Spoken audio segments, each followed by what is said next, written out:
বড়ি খেতে ভুলে গেলে করণীয়। গর্ভনিরোধক খাবার বড়ি খাওয়ার ক্ষেত্রে অনেকেই ভুল করে থাকেন, অনেকে ভুলে না খেতে পারেন।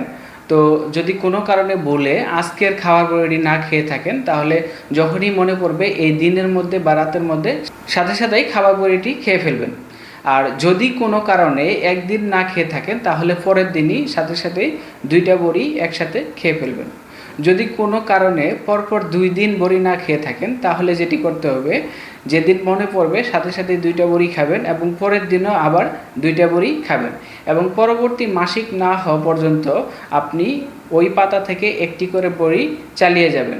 পাশাপাশি আপনি অবশ্যই স্বামী সহবাসের সময় কন্ডোম ব্যবহার করতে হবে।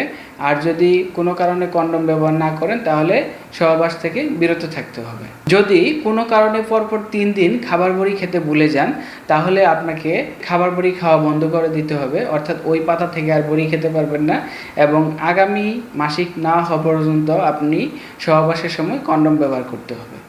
আর যারা 28টি বড়ি খান এবং এই 28টি বড়ির মধ্যে যে খয়েরি বড়ি থাকে, এই খয়েরি বড়ি 7টি, এগুলি হচ্ছে আয়রন বড়ি। কোনো কারণে যদি আপনি আয়রন বড়ি খেতে ভুলে যান, তাহলে কোনো সমস্যা নয়, পরবর্তীতে আপনি নতুন একটি পাতা থেকে আবার নতুনভাবে প্রথম থেকে খাবার বড়ি খাওয়া শুরু করবেন। এগুলি হচ্ছে খাবার বড়ি খাওয়ার নিয়ম। মনে রাখবেন, খাবার বড়ি খাওয়াকালীন অনেকেই, বিশেষ করে গ্রামের মহিলারা এবং শহরের মহিলারাও যেটি করে থাকেন, যদি কোনো কারণে স্বামী বাসায় না থাকে অথবা সহবাস না করে থাকেন, তাহলে ওই দিন খাবার বড়ি খান না, যেটি একেবারেই ভুল পদ্ধতি এবং ভুল ধারণা। এতে আপনার অনাকাঙ্ক্ষিত গর্ভধারণ হওয়ার সম্ভাবনা বেশি।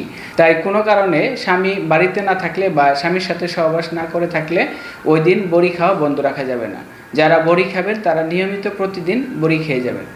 সবাইকে ধন্যবাদ, আশা করি বুঝতে পেরেছেন। আসসালামু আলাইকুম।